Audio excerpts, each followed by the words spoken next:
Okay, good morning everyone and welcome to one of the first sessions of the 2023 MatomoCamp. This event certainly starts with a bang and a man doing most important work of our digital lifetime on privacy regulation, Max Schrems. I guess this name rings a bell for everyone. Will give us a talk about his co-founded company called NOYB. I hope I pronounced that correctly. Its role, achievements, potential synergies with Matomo and its community. Also in the second part, he give us an introduction of the successor of the Privacy Shield, the EU-U.S. data privacy framework, and what it's all about. If you have any questions for Max, please join the chat room via chat.matomocamp.org and put it there. And after the session, if there's some time left, I hope so, definitely, I'll forward the questions from the chat. So with this, I'll hand over to you, Max. Please go ahead, and thank you for being here. Hey, thanks a lot. Sorry, I'm still a bit sick, I have to say. So if I'm a bit slower or not fully there, that's due to that. Yeah, I was asked to quickly talk about NOYB. We're a nonprofit organization based in Vienna. And the background is basically that we are a European organization, so we do GDPR and privacy enforcement in the European Union or European Economic Area, if you're super precise. The idea is that we do strategic litigation so that we bring cases, for example, where it's the most efficient, where it's most likely to actually succeed, because we do now have the GDPR and all these privacy laws. But what we realized is that if companies do not comply, there is very little consequences. So it's a bit like a consumer rights organization for privacy. All of that is funded by about 5,500 supporting members. The team, just to give you an idea, we have a board of 3 people that are all volunteers, including me. Then we have a legal team of about 10 people. Tech is usually around 3. So we build our own software, or run a lot of the open source software for our own services.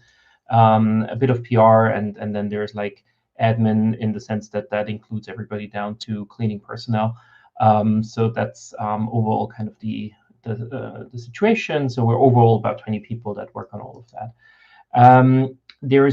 In what we do, there's kind of 2 enforcement types. We do kind of standard setting cases, so cases where there's different legal views, or there's a big part of the industry taking a very aggressive approach on something, and so on.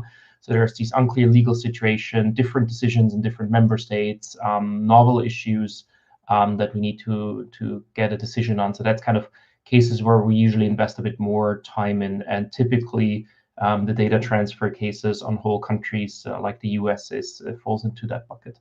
The other thing that we started doing is also kind of enforcement cases. So situations where typically, for example, cookie banners are a nuisance all over the place, where there is, I don't know, no reject button.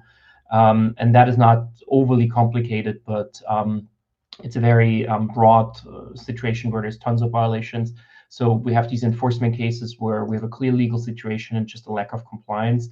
And there we usually invest a little bit less time into cases. And that's roughly the 2 things we're doing right now. And just to get a bit of an idea of the background. So we are kind of known a bit more on the whole data transfer discussion, but that's probably 5% of our work. Overall, we run about 800 cases throughout the European Union. And you can also find all of them on our website. They're all published there. You can go click into each case that we're doing, and even see like each step that happened and didn't happen in front of the authorities. So that's that. Yeah, funding wise, we're largely funded by individual members. So we're rather independent compared to other organizations, which is quite neat as well. Yeah, that's just a bit of background on NOYB. I don't think that's probably what most people are overly interested in.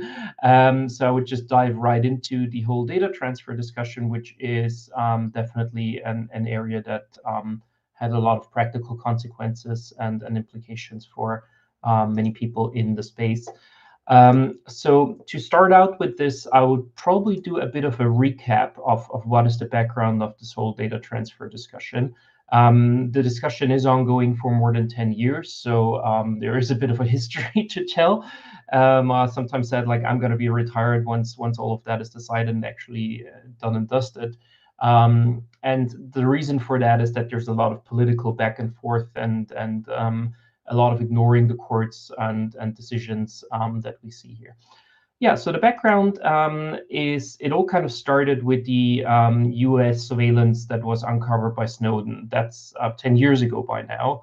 Once that came out, there were demonstrations and kind of different, you know, protests in the political forums. The Merkel was very upset that her phone was tapped. The European Parliament was putting out resolutions, and all of that went on. But there was very little legal consequence at the time. And a journalist was actually calling me what all of that means from a legal perspective. And that's a bit where a lot of this started out. To understand what it legally means, I would just quickly explain what the US is actually doing.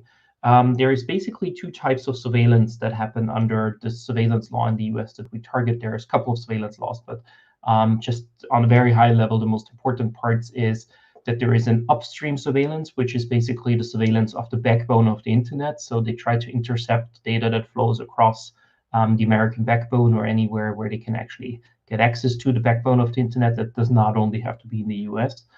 The second thing is what they call PRISM, or now it's called downstream actually, where they try to get direct access from the big IT providers. So the idea is because more and more got encrypted, that if you can get the data where it's not encrypted or where the recipient is that has the encryption keys, let's just tap into these couple of big companies, and that way you can get the data of a big part of the whole world.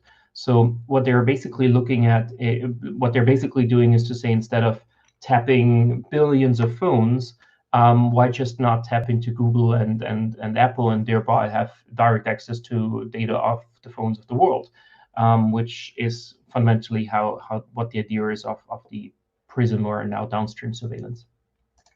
What I have to add is that a lot of that is more than 10 years old. So we do know what Snowden has disclosed back then, but we can expect that in the last 10 years, a lot has changed. I mean, even if you look at the slides, you have an idea that this comes from a different time in history.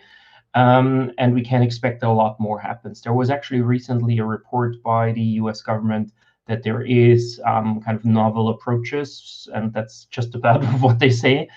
So we do know that these programs exist, but there can be a lot more. There is then more and more slides where we could actually get an idea of how this surveillance actually operates. It goes into, for example, also voice over IP and different selectors and so on. Again, all of that is rather old, so we can expect the things that, for example, here is that is coming soon is all happening by now. As I mentioned, the big question is where encryption lies. So one big issue is that typically all these companies also have to hand over encryption keys if they have access to it, or allow access to the data that's unencrypted. And that is generally what on the technical side is always relevant to think about. If you look at this law, that's FISA 702 in the US, it's a very different law than normal phone tapping law. Typically, if you have a phone tapping law, you need probable cause, you need a crime, you need a judge approving it, blah, blah, blah. FISA is very different because it just requires two things. It requires an electronic communication service provider. So not every recipient in the US falls under the law, only electronic communication service providers. That's typically telco providers, and especially the big cloud providers. So all your Microsoft, Google, AWS, all of them usually fall under that definition. The other thing that you need is so-called foreign intelligence information. And that is a very broad definition. It includes, for example, information that relates to the conduct of the foreign affairs of the United States.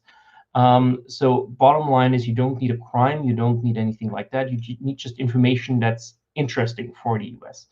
That information does not have to be only information about people. That can also be business information, geostrategic information, whatever information you have. So that's very broad as well. And fundamentally, 702 that way becomes kind of a espionage law more than the typical wiretapping criminal law that you have. And that's very different in the FISA situation than normal surveillance laws that we have in member states. The second part that's kind of interesting is how this gets approved, and most of that is classified, so we do not know publicly how this always looks like. Some of them got declassified, so you have a bit of an idea of how this works. But basically, it works that way that you have a certification over the whole surveillance system for 1 year. So let's say prison gets certified for a year as being legal. That does not mean that you have a review of the individual situation when an individual person gets surveilled. That is not under court review. And that is interesting, or court approval, because that is interesting, because typically we have this ex ante, this like upfront review by a judge if we have normal phone tapping, for example. And in this case, we don't really have that. So we have a situation where the protections we usually know are in reality non-existent. This certification basically makes sure that there are so-called minimization and targeting procedures in the US. That means if they have the big data flow of everybody that, I don't know, uses Google Analytics, let's say, they have to separate the data into data that concerns US persons and data that does not concern US persons. The data that concerns US persons, you cannot actually have surveillance on because that would be protected by the Fourth Amendment. So the really interesting thing is that the US actually finds this type of surveillance unconstitutional because the Fourth Amendment would not allow such surveillance. But the Fourth Amendment to the US Constitution only applies to Americans. So the thinking of the law is very simple. You kind of take the data stream, split it in two. One part is non-American data. There you can do whatever the fuck you want to do. On the other side, you have the international, the American data, and there you're not allowed to touch it because that would be unconstitutional. So fundamentally, we actually agree on this being unconstitutional. We disagree if that unconstitutionality also applies to foreigners or to our partners as the EU and the US calls each other. So it's kind of like the partnership ends when it comes to protection. That's a bit the issue that we have here. Now, there's then a directive to the individual service provider that basically tells them to open up an API or some other interface or some other technological possibility to capture the data. That is not specified in law in detail. It just says that the company basically has to implement all technical means to make it possible to capture the data. So, for example, if they say, "Oh, I don't know, don't keep the encryption keys with us. Usually, we just pull them whenever we're processing data." That could be a typical situation where they could say, "Yeah, but to do that, you need the keys at some time, and then you can just copy it over, and that would facilitate the capturing of the data," for example. So the wording of the law is very broad. It really would allow the US government to demand a lot of stuff from companies. An interesting thing, all of that is classified, so even the representatives of the companies are not allowed to know. So they typically put out press releases saying, "We are not aware of X, Y, Z happening." And that's accurate because they're not allowed to be aware that that happens in their company. And that all makes it a bit tricky on how to deal with that and how to discuss all of that and have a good understanding of what's going on. So we have these cases on Facebook. If I'm that little Austrian smiley down there, I had a contract with Facebook Ireland. Facebook Ireland sent my data to the US, and the NSA would be able to capture it at least under upstream and then under prison directly from Facebook. Again, that's usually done under FISA, the law that I just explained. Then there is an additional option to capture data under Executive Order 12333 that I'm not going to get into. It basically allows capturing of data abroad, but without compelling a company to do it. So that's more voluntary cooperation, so to say. And PPD 28 is another law that or another executive order that limits some of that again. So you always have to look at these different legal frameworks in combination to actually get an idea of what's going on. And that makes all of that a bit more complicated. So that is the American side. If you look at the European side of this whole story, there's generally a rule to not to prohibit data exports ever since 1995. So ever since 1995, the European Union basically says you cannot send personal data abroad because we have all these protections in Europe. And if you would send the data abroad, the protection would probably cease because you send it to some third country that doesn't have any protections, and we don't have jurisdiction there. So that's kind of the reason why there is this export prohibition on personal data. Now, there are derogations for really necessary transfers. So if you have to send an email abroad or book something abroad, that's all allowed. But the big problem is that in reality, we basically outsource a lot of the data to other countries, or a lot of the data processing. And there are also options. But basically, what we do here is that we expand European law to non-European countries. And the company that sends data abroad is in charge of making sure that all of that is complied with. So fundamentally, the EU says you have to keep your data in Europe unless you can guarantee that the protections also travel with the data abroad. Then we accept that the data can also be outsourced somewhere else. Now, that works well if you have a country like Switzerland that has a similar data protection law. Then you basically say that's part of a bigger data protection bubble that is similar, and you can have data transfers to a Swiss company. Not a big problem. Everybody's happy. Hooray. Much bigger problem you have with countries that do not have a law, like the US, that doesn't really have a General Data Protection Act. But a company there may contractually, like by signing different contracts and so on, say, okay, I accept, I'm just going to follow European law through a contract. That could also work, especially if you have like a vacuum in a country where there's just nothing. Then in a vacuum, you can have a contract because you have contractual freedom, all of that. The problem is that if you look at the EU and the US, as I mentioned before, you don't just have a vacuum, you have this surveillance law. So fundamentally, we're in a situation where the European Union demands privacy from companies, and the US demands surveillance. And these two things fundamentally clash with each other. So on a very high level, what we have here is a clash of jurisdictions. We just have two different jurisdictions that want the opposite thing from people. And that is very hard to reconcile. And that is something that you can also not overcome with an additional piece of paper, because if one jurisdiction tells you give us the data and the other one tells you you can't, you're going to violate one of the two. And that's fundamentally the problem that we deal with here. This also applies to other laws that have like serious surveillance laws. Typically, for example, Russia and China, as mentioned. We don't have the problem all that much because there's not that much data transfers to these countries in reality, and especially not that much outsourcing. But you would have exactly the same problem if you have a transfer of data in these jurisdictions just as well. There is a big difference. The EU has never deemed China or Russia an adequate country, but it has deemed the US an adequate country, and that is where a lot of the issues lie in. So we have this Court of Justice case law. We wanted the Court of Justice twice. The Court of Justice is kind of the highest court of the European Union. So it has the ultimate say on all of that. In both of the cases, we basically had a proportionality test. So what you usually do as a lawyer is that you look at the surveillance interest of the state, and then you look at the privacy interest, and you balance them and say, okay, in this and that situation, with these and that protections, it's fair enough that if there is someone suspected of, I don't know, terrorist conduct or something, that you can tap their phones, for example. That is normal in a democracy, but usually with relevant protections. There's a four-step test for this proportionality test, and usually the Court of Justice oftentimes comes out at the red end to say, okay, that's not proportionate, you went too far.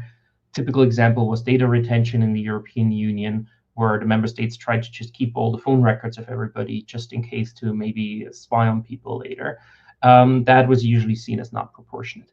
Now, there's also the possibility that privacy violation violates the essence of your fundamental right, and that means that a right is violated to such an extreme that you cannot really balance that anymore. That is very exceptional and hardly ever happens. And actually, there's only two judgments where the Court of Justice found a violation of the essence of a fundamental right. And that's both these privacy judgments on US surveillance. So in both cases, the Court of Justice found it so extreme, I don't even have to do a proportionality test anymore. This will never be legal anyways. So we have a situation where right now, if you transfer data abroad, you have to check your GDPR and make sure that the rights in another country like the US are essentially equivalent, so somewhat similar to the GDPR. But you also have to make sure that they're compliant with the Charter of Fundamental Rights, which is the kind of Bill of Rights of the European Union, especially Article 7, 8, and 47, which is the right to privacy, data protection, and to right to redress, so that you can also go to court if something does not work in that other country. Now, there are these data transfer deals with the US where the European Union and the US have agreed to have the Americans deemed as an adequate country, so a country that has almost equivalent protections as the European Union. I think anybody that has worked in the field has a bit of a feeling that that can hardly be true. But there is a lot of political pressure. So the US usually puts a lot of political pressure on the European Union to say, even though we don't have a data protection law, we come up with some paperwork and you'll just deem us adequate because that's important for our economy. And that is fundamentally where a lot of the issues lies, not in legal or in technical problems. It's mainly a political deal. Now, once we killed Safe Harbor, which was the first data transfer deal, the European Commission has presented a new data transfer deal, and it was actually this wonderful logo here that they presented. But at the time, there was actually no text for the law yet. So they presented a logo, but not really a text that we could have read. What was interesting is that some American NGO asked for the text of the new deal that was just put out in press releases. And the US government actually said that we cannot have access to that deal because the record does not exist. So they actually just came up with the text of the new deal, I think about 1 or 2 months later, after all of that was presented to the public. Now, what you see is that you have very fundamental misrepresentations by the European Commission. Back then, they put out a press release saying that the US authorities assured that there is no indiscriminate or mass surveillance. If you read it in detail, it doesn't say that there is no mass surveillance. It says that the US has assured the European Union that there isn't any. So it's kind of like China saying, we assure you that we're really, really wonderful human rights protectors. I think almost any country in the world assures you that they do that. But then you have to check the reality. And even if you just look at the annexes to the decision that came out 2 months later, you could see that even the European Commission acknowledged that there is what they call bulk collection for 6 different purposes, including combating transnational criminal threats. Now that sounds fancy, but a transnational criminal threat is just a threat of a crime. You don't need a crime, you just need the possibility of a crime. So if you have like some Mexican dude walking around the border to the US with like, I don't know, some cocaine or whatever in his pocket, that is already a transnational criminal threat because he could throw it over the fence, and then you have a transnational crime of drug trafficking. So that's a very, very broad definition. And what was interesting, if you actually looked at the US law where that comes from, you find that bulk, this definition here, actually has a footnote. If you follow the footnote, it actually tells you that they only call it bulk collection if they keep the whole information in bulk. So if they keep the whole thing and then process it, while if they keep the whole thing just to find some needle in the haystack, then they don't call it bulk processing because that is still targeted surveillance in their view. So even this limitation to only do mass surveillance in 6 cases was in reality more or less you can keep it all anyways if at some point in future you narrow it down to 1. And that is very, very far away from what the press release said. So that is an interesting situation where you see how there is a big gap between what the politicians put forward and what the reality is in the law. We had a similar situation with the possibility to have redress. So they said there is going to be a redress and you can actually go to a ombudsperson. The ombudsperson at the time, you could not directly address. You would have to go to your European Data Protection Authority. They would raise the issue with them and you would get an answer back after some while. And the answer would always be that it has been investigated, that the US has either complied with the law or changed their behavior, but you are not allowed to know which one of the two is true, and that they neither confirm nor deny that there was any surveillance. So you would always get exactly the same rubber stamp answer, no matter if you would actually have surveillance on you or not. And that's not really, I think, what the Court of Justice would call a court or a fair procedure. But that is what they put out there, and that is what they hope to get away with. In practical consequences, that meant that we have a big issue for outsourcing down here for these situations where we just transfer data to the US for outsourcing purposes. Again, if you have necessary transfers, so you book a flight or you send an email or you book a hotel, that's all doable. These necessary transfers are always allowed by law. You can even do that if you go to North Korea. Now, if you have outsourcing to a FISA company, you have a serious problem. That includes if the servers are in Europe, because FISA as a law is not geographically limited. Generally, the US says that its laws or surveillance laws are limited as far as an American company has possession, custody, control of data. So if, for example, it's with another company in Europe and they cannot factually have access from the US because they don't have the codes and so on. That could actually be a solution that works.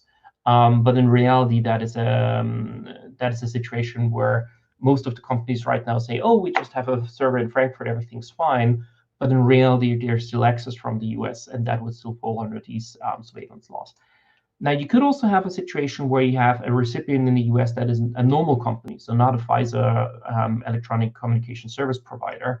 That would be a situation where you can actually transfer data legally to the US. And it makes it a bit complicated. It's not like the US is generally bad and terrible. It's these specific companies that fall in a law that we have a problem with.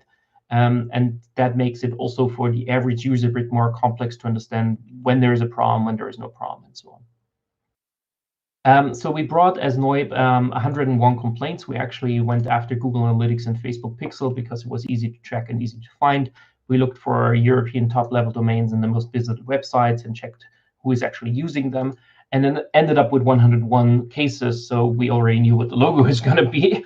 And that was our first test run to actually enforce all of that, because the Court of Justice now said twice you can't do it.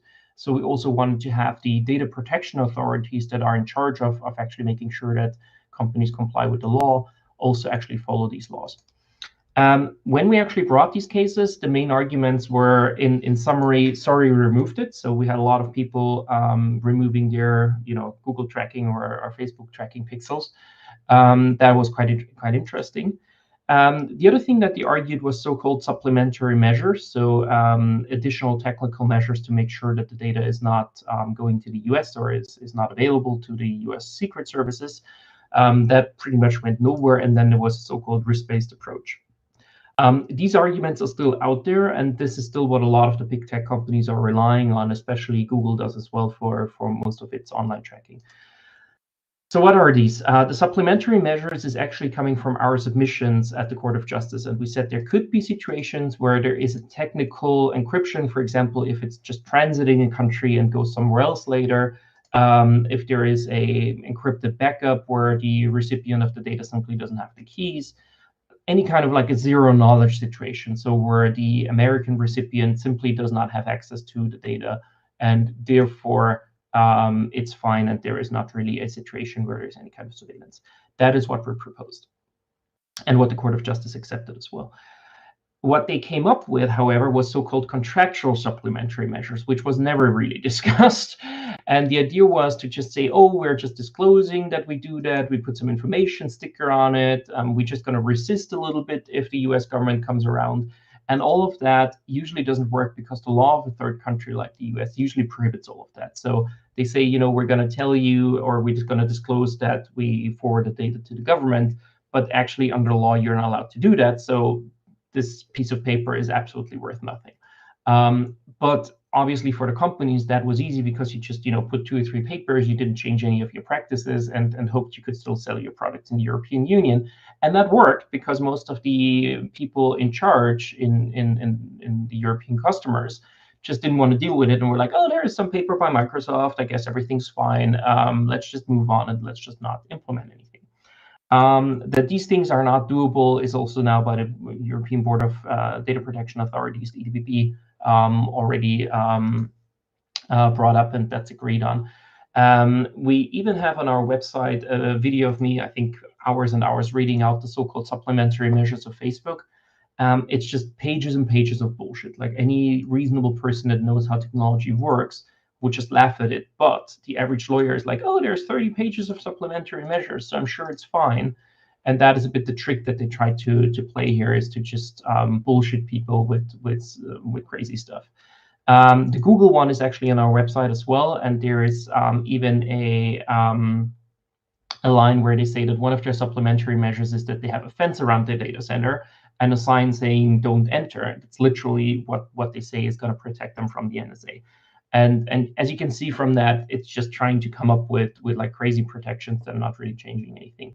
All of these supplementary measures were rejected by the various data protection authorities in Europe so far. So that's really something where the companies are still relying on it and still promote their products with it, but it's not really anything that we can actually see as a legitimate argument.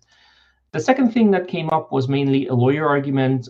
They said that actually all of this law is risk-based, and we have to kind of do a risk assessment. And guess what? The risk is always too low to actually do something.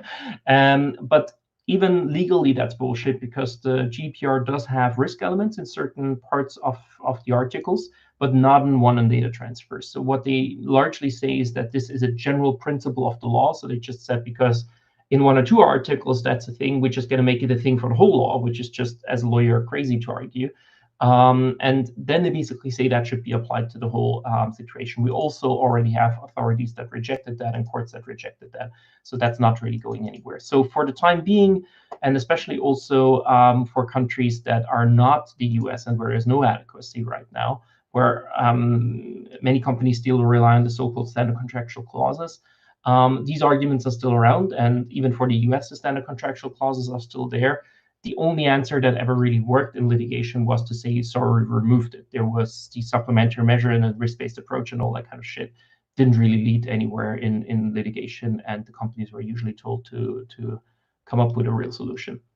Now, if you look at the enforcement of all of that, it's actually quite dire. So we brought 101 complaints to the different data protection authorities. I mean, there's 2 Court of Justice decisions, so it was kind of obvious what they have to do. But we saw that there's very slow procedures. Most of the procedures got closed because the companies just complied, and then they just said, oh, it's fine, no worries. Once you removed your Google code, everything's good. What we did see just at the very end in this year is that there was this big fine of 1.2 billion on Meta, but that also meant this company for 10 years has basically ignored these rulings and judgments. And there was finally a fine, and even that fine is not paid yet. It's on appeal. Will probably not going to be paid for a long time. So we see that there is very little like active enforcement by the authorities. It's more of a look the other way and hope it goes away somehow. What we did see partly is tender requirements, so that basically if there is public tender and public projects that some projects got kicked out. There was case law in Germany and France that certain companies and certain offices were not allowed to be used because of the data transfers to the US. What's upcoming and probably very interesting part is non-material damages. Just that users can ask for damages. And since this summer in the European Union, there's so-called collective redress, so a kind of European class action. And that could allow for quite interesting enforcement. So if you think that there may be easily 1 million data subjects and they all ask for 100 euros in damages, then you talk about 100 million euros. And that could be a situation where you have a bit more of an enforcement drive than currently with the data protection authorities that are not really doing their job all too much right now. Okay, so part 3, and the main thing that people may be interested in as well is the transatlantic data privacy framework. So the new 3rd deal that we now have. The cool kids apparently called it TAT, or that's at least what the acronym apparently is now. Because I think no one deals with the different names of these deals anymore. How did that come about? So for 1.5 years, there was kind of the saying that there is not a solution to the whole problem. The US is not changing its law, so we're not going to get anywhere.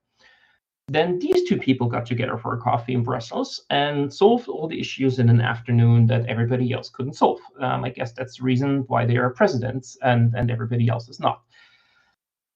Again, in reality, we just got a couple of headlines, and once we actually went through the headlines, we realized that they, again, just produced a big stack of paper. I think no one in the field actually reads that anymore. Whenever I'm at legal conferences, I ask people to, raise their hand if they read all the underlying documents and all the background of these procedures, and usually no one raises their hand. What they did fundamentally is that they have new principles of the TAT, but they are exactly the old Privacy Shield and Safe Harbor principles. So if you do a comparison, they added the word US twice on the first page and the footnote, second page, no change, third, fourth page, exactly the same. And the last page of these principles, they added a little bit that there could be an additional authority that enforces in the US, which doesn't exist in reality. So that's the changes on the principles. So on the commercial side, the US companies can still do much more with that data than the European companies that send the data to the US. So in Europe, you usually need consent or another legal basis. In the US, they only require opt-out so that you can actually say no to processing of your data. which is quite interesting because typically people don't know that their data even went there, don't know what the recipient is, and wouldn't go to the website to then opt out. So in reality, you can do whatever the fuck you want to do with that data as a recipient in the US. And that is already on commercial side quite interesting. There's a lot of other commercial things that are very different. So already in commercial data usage, you see that this deal is not essentially equivalent and gives American companies much more rights than European companies have. Obviously, the bigger topic is this new executive order that the European Commission is putting forward, which apparently should now regulate US surveillance differently than before. Now, first of all, it's important to know what an executive order is. They usually say it's US law, but it's not. It's not a law. It is an internal order by the president. So it's kind of like if your boss tells you do A, not B, that binds you because it's your boss. But any customer or outside person cannot rely on the order of your boss. It's a purely internal thing. If you think about these executive orders, that is these wonderful things that Trump loved to sign with his huge Sharpie. That is an executive order, and that is what we're talking about. So it's a please do A, don't do B.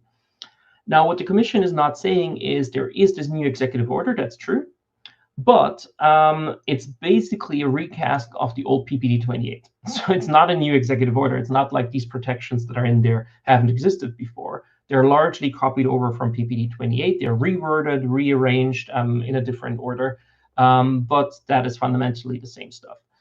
If you put it side by side, you can see that there is more or less the same limitations as before. So the Court of Justice has already told us that's not enough, but we're just basically doing the same exercise another third time around. There's slightly clearer language. So there are things that were previously known but not explicitly spelled out, now spelled out. But that is not always good. So for example, they say that the executive order can be changed at any time secretly without anybody knowing. So it could be that half an hour after passing the executive order that we know, Biden passed a new executive order that actually overwrote half of that or amended it or changed it, and we would not know. So it's fair to say it's clearer, but clearer oftentimes also confirms the fears that we already had. There are even some additional reasons for mass surveillance. So I told you that there were 6 purposes before. Now there is 2 more. So health crisis and climate change that they're adding for surveillance. Health crisis is basically the corona situation. For climate change, apparently they now want to surveil everybody to, I don't know, save the planet. I don't know how that would ever work, but that's an additional reason to have bulk surveillance. What was interesting is that the European Commission has said that now the US has taken on board the European system of proportionality.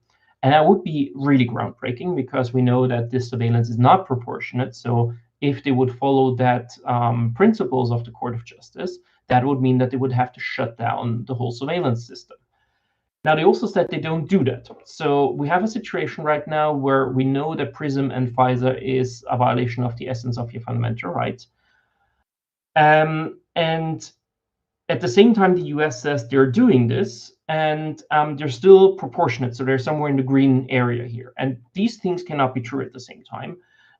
So the solution to all of that was that the US is now using the word proportionate, but with a different legal meaning. So basically what they did is to say, oh, there is European proportionality, and then there is American proportionality, which is just moved far out. And then we're in the green zone, and we can all say, oh, we're proportionate. Just that they have a different interpretation of proportionality. And that is the solution to the problem apparently now. And that is why they can run around and say, oh, we agreed on all of that. It's really kind of laughably bad what they do here, but it works because no journalist reads that, no lawyer reads the details of it all. They just want to have a deal and want to be done with it.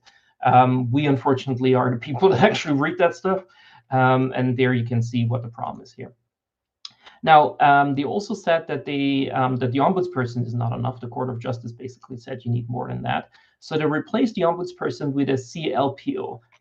Everything else is basically the same. You still get this rubber stamp standard answer back. Now, if you're unhappy with that, they also say you can now appeal to a court. But it's not a real court. It's basically the same process a second time around with the same answer that is also going to be a rubber stamp. And you're also not going to be heard. just at this time, 3 people deciding, and because it's more people deciding, they think it's a court. Now, the reality is it's not a court. It's a tribunal within the Justice Ministry. So it's an executive part of the executive branch.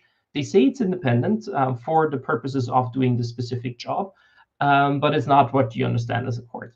Now, interestingly, they didn't want to call it a court at the beginning, but the European Commission insisted to call it a court. So now they slapped on this executive thing the name court on, just to make sure that we now know that this is a court. So we're not actually producing courts, we're producing other stuff that now gets the branding as courts to make sure that we can get around and pretend that there is now courts in the US. And that is the wonderful political solution that we have here. There is even like other issues that, for example, all of that only applies to data was transferred after this summer. So, for example, it's interesting to see that a lot of the data that is transferred to the US already, and old data, would theoretically have to be brought back to Europe and transferred again to even fall under these instruments. So there's a lot of these issues where we realize that no one has really thought through how this works, because you just need a dude where data was transferred before the summer, and all of that doesn't even apply, and you wouldn't have even these protections that the US or the European Union pretends exists. Now, short term, the solution is that this is going to go back to the Court of Justice. There's going to be further legal ping pong. It's probably going to be annulled again. Very annoying, a lot of energy and time wasted on not really getting anywhere. Now, you should end presentations on a positive note. That's a bit hard here. Usually we can explain how, to comply with the law, and we can usually explain how things work better. Here it's a bit the situation that it's a political problem and it's a political clash. So there's not really a solution that you can have as an NGO. But if you look at the long-term solution, one option would be to say, okay, we're building a global internet. It cannot be that our protections are based on citizenship. We may move to a system where, at least among, let's say, democratic countries, you would have the same protections, and therefore your data can go back and forth. And an American has these protections against government surveillance in Europe. A European has it in the US, and an Australian has it somewhere in Brazil, and so on. And that could lead to a situation where we could have a free flow of data, making sure that the law actually respects privacy rights of people, even if their data goes abroad. That will be the long-term solution that I think we'll have at some point. Maybe not now, but at some point that is the only logical solution that we'll have. In the meantime, the cheapest solution would be that the US would just hire 20 lawyers and make sure that these protections are just de facto happening in the US. But that is fundamentally not acceptable to US politics. There's basically a strong view that non-Americans simply don't have these rights. And that is going to be a bit of a hard proposition for the US to say, on the one hand, you have all these international data transfers and you want to have the data of the whole world, but at the same time, we don't give our customers, our international customers, the same rights.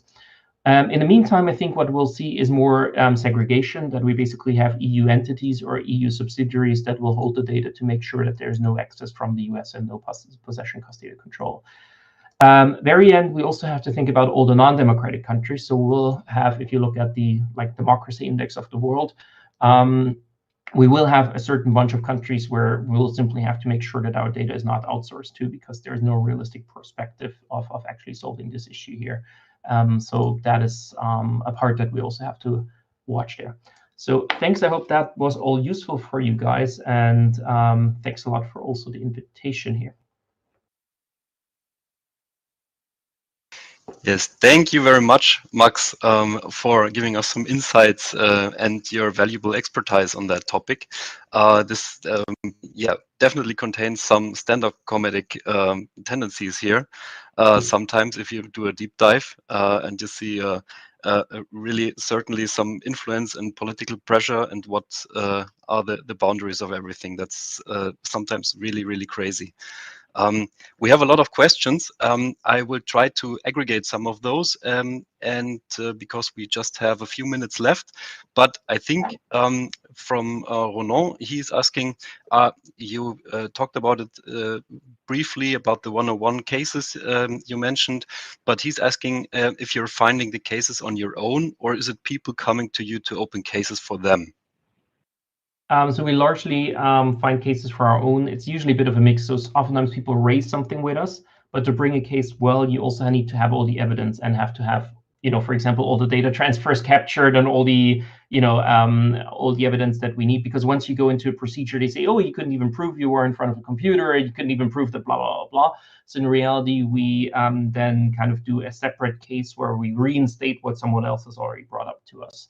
So it's usually a mix of like, kind of a mystery shopping model cases and information we get from others. Partly also the other way around, that we need people outside that help us. So for example, we're right now looking into, for example, cases in schools where you need a school kit where actually the data goes into the cloud of XYZ. And that's then hard to find because parents would have to agree that their kid is the model case, and kids wouldn't have to be agreed to actually be that.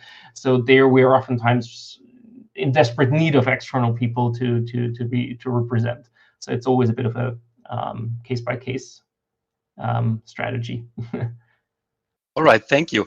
Also, I think I will prioritize one question because I think that's very important for most of the audience. You've been talking about outsourcing data. So US companies having data in Europe and about custody, control, and possession. What does this mean for companies using Google Compute Engine, Azure, even Google Gmail or Google Drive? Is this in essence illegal, or is it not? So sorry for my layman terms, but Yeah. can we get an essence of very that? simple answers right now. I'm not aware of any product of a US cloud provider that is fully compliant. Because basically all of them capture data. We even, I mean, talking about the Matomo background, we had the argument from Google that, oh, Google, Google Analytics has so little data, all no problem. But that is fundamentally the data where you can, for example, find out where a person is surfing the internet. I mean, if Google Analytics is built into almost any other website, the reality is that that is a wonderful way for the NSA to capture of where you're going and what you're interested in and which pages you visited and build a profile about you and your online behavior. I mean, that's the whole reason why Google Analytics exists. And that is exactly data that is also very interested for the government. So it's interesting because everybody belittles exactly their little part. So they say, oh, that's just a couple of emails. But I mean, your emails usually give a lot of information, or it's just, Google Analytics, or it's just this and that. But overall, that allows to really have very good understanding of what you're doing. What the US government, for example, uses as a selector could be just your IP address. So once they have your IP address from somewhere else, they could say, okay, where did this IP address ever show up again? And that could be, for example, captured through analytic software. Email addresses are also one of these selectors. So that's typically exactly where they go into and try to find information. Okay, perfect. Thank you. Also, another question is here. It may be out of topic, so feel free to answer it. So that's a great lead in. In a conference some years ago, you explained that the NOYB you were using Matomo with log analytics rather than the JavaScript tracker of Matomo. Can you tell us what is the difference you do in terms of privacy between the two? It's mainly legal. It's not, I think, much of a privacy difference necessarily. So from a legal perspective, the placing of cookies, especially on your device, requires this opt-in consent. And that is something where you need the cookie banner. We didn't want to have a cookie banner on our website just because it's annoying. And not placing cookies was for us the biggest decision, actually. That means we cannot track, for example, recurring visitors. That is something we're aware of. But that was a trade-off that we, for our purposes, found this fair enough, because being a privacy organization, having a cookie banner on your website is kind of like an absurdity. So that is kind of the approach we took there specifically. But we also have to say we're not a normal business. We have very different reasons to run a website than most businesses. However, also NGOs usually try to, for example, get donations. So for us, it would be interesting to be like, oh, are people that are donating, visiting our page 10 times and then donate? But the other thing that I have to say is most of our visitors have like 100 tracking protection software running. So we're probably the one website where it's like almost impossible to find out where people come from, because people are very, beefed up on killing anything that a website wants to know. So we usually have more of a you get an overall impression of a lot of these things anyways. You get a very good idea of, which article got a lot of traffic, because you just see it from the server logs independent of who actually came there and where it came from. So we usually know, I think, what worked and what didn't work anyways. Thank you very much. Yeah, I think that's the 101 of a great analyst. Know your audience, and you seem to know your audience pretty well already. Another question we have here, are you opening a case for the Cloud Act? Not specifically. So the Cloud Act, to be honest, I'm not an expert on that. So I really know FISA well, but the Cloud Act is another one. My understanding of it is that it expands existing law globally, and I understand that is outraging people, but that is normal. So as long as there is individualized surveillance, like under the criminal laws in the U.S., there is typically the need for a crime and for a probable cause and for a judge approval. So these mass surveillance situations usually don't come under the Cloud Act, as far as I understand. Again, with 2 asterisks, because I'm not an expert in US law on that stuff. The big mass surveillance one is FISA. So we didn't see that much of a difference. I also have to say, if you look at, I don't know, German, Austrian, or most European criminal codes, they usually require to give access to data, even if it's stored abroad, as long as you have possession, custody, control, as the Americans call it. We call it a bit different, but it's the same concept. So that idea is not wholly different. And I don't think we have a huge difference between Europe and the US on accessing data that's also abroad. That is not new. What's really new is the mass surveillance part of this here, and the reality that most of our data is simply in the US. So there is arguments that China has that too. But in our daily practice, other than TikTok, China has never really appeared on our desk for a normal consumer product where the data is going. So there is a different quality here of just technical possibility and legal possibility and factual possibility versus any other player in the world. Thank you very much. Also, another question is, there are still a lot of companies using Google Analytics out there, breaking the law in essence. Why no one such as NOYB running after them, or are you rather chasing the big dogs? Yeah, so we have a budget of about €1 million by now, which for an NGO is great. But if you have to deal with millions of violations with a team of 6 permanent staff lawyers for all of Europe, there is a certain limitation. And the big problem that we have is that the authorities are simply not doing their job. So the authorities have altogether about 300 million in budget in Europe. But we just don't see proper enforcement and strategic and intelligence enforcement there. With some authorities, we do see it. It's not that it's like everybody's bad, but there is a big work to be done here. Most authorities just called the companies and said, there's a bit of a problem, it would be nice. And the learning effect is that you just basically don't comply with the law until someone knocks on your door. And that makes it even more work for the authorities, because if you have to tell everybody individually, please comply with the law, then, I mean, that's not how it would ever work to have a traffic light. Because if we have to tell everybody individually to please not go on red, you don't have the staffing for that. But that is a bit how we do privacy right now, and that's a bit the problem why it doesn't really work. Okay, thank you very much. And also we have a question.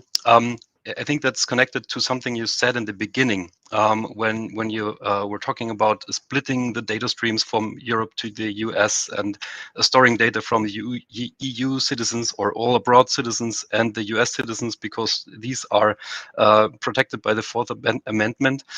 Would that, in the other way around, also mean that we in Europe would have to silo data from the US into another data bucket, or is this not not really, applying because for in Europe? Europe, after the Second World War, we moved to human rights, so we don't have citizens' rights anymore, but human rights, and they apply to everybody. So the problem doesn't exist to that extent, because we have to protect everybody equally anyway. So that is also a historic reality. I mean, the US Constitution is one of the oldest ones we have in the world.